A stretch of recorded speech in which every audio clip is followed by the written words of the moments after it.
Assalamualaikum warahmatullahi wabarakatuh. Perkenalkan, nama saya Muhammad Rifal Duranta dari kelas 11 IPA 2 dan saya akan menjelaskan hubungan bilateral dari negara Indonesia dan negara Malaysia.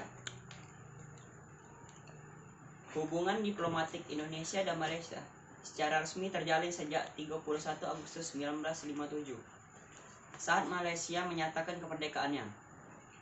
Indonesia sebagai salah satu dari 14 negara yang pertama kali mengakui kemerdekaan Malaysia langsung menaikkan status kantor perwakilannya dari Konsultan Jenderal menjadi Kedaulatan Besar Republik Indonesia. Pada masa awal hubungan bilateral, kedua negara juga sempat mengalami era konfrontasi pada tahun 1963 sampai 1965. Namun dengan visi jauh ke depan, para pemimpin kedua negara telah mengambil sikap yang bijak untuk segera memulihkan hubungan dan bahkan menjadi pelopor dalam pembentukan organisasi regional ASEAN pada tahun 1967. Intensitas komunikasi dan kunjungan antara pemimpin kedua negara Indonesia dan Malaysia dewasa ini cukup tinggi.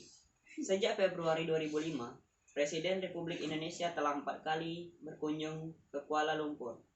Terakhir, Presiden Republik Indonesia berkunjung ke Kuala Lumpur pada tanggal 6 sampai 8 Juli 2008 dalam rangka menghadiri KTT D-8.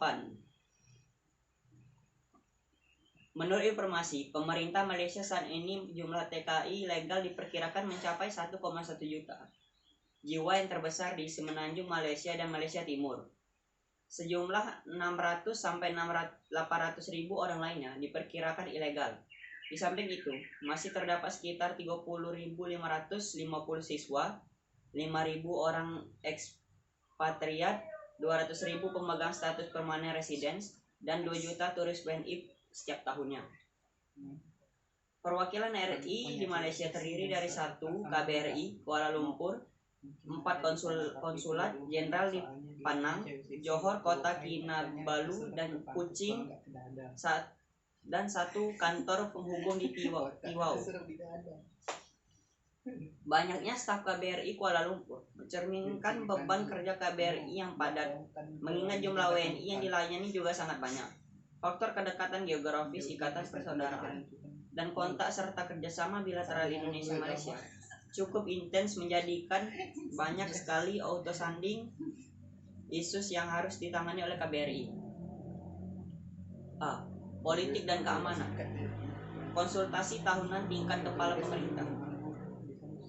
Hal ini terakhir diselenggarakan di Putrajaya pada 11 Januari 2008 dan telah membahas isu penting dalam bidang politik. B. Pembentukan Eminent Person Group EPG. Salah satu kesepakatan konsultasi tahunan 2008 adalah pembentukan EPG atau Dewan Pakar guna menyusun rekomendasi sehubungan isu bilateral serta dapat menyampaikan rekomendasi yang menjadi rujukan pemerintah kedua negara. Selanjutnya, General Border Committee (GBC) merupakan wadah kerjasama bilateral antara Indonesia dengan Malaysia dalam bidang militer pertahanan. Sidang GBC diselenggarakan setiap tahun dengan tempat penyelenggaraan secara bergantian, dilakukan di Indonesia dan Malaysia. Sejak tahun 1971 hingga saat ini, sidang telah berlangsung sebanyak 36 kali.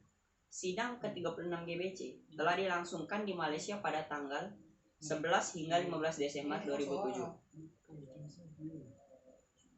Beberapa kesepakatan untuk memperluas kerjasama, antara lain kerjasama di bidang operasi pengamanan perbatasan, kunjungan antar pejabat pada tingkat Panglima Komando, pertukaran kunjungan para perwira pendidikan maupun latihan gabungan bagi ketiga matra TNI dengan ATM, Angkatan Tentara Malaysia.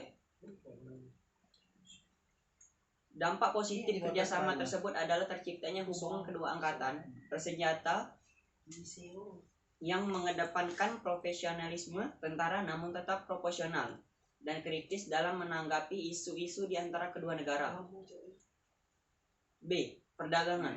Pada tahun 2007, Indonesia merupakan negara ke-11 terbesar tujuan ekspor Malaysia dengan nilai total 5,22 miliar US dollar atau naik 19% dibandingkan tahun 2006.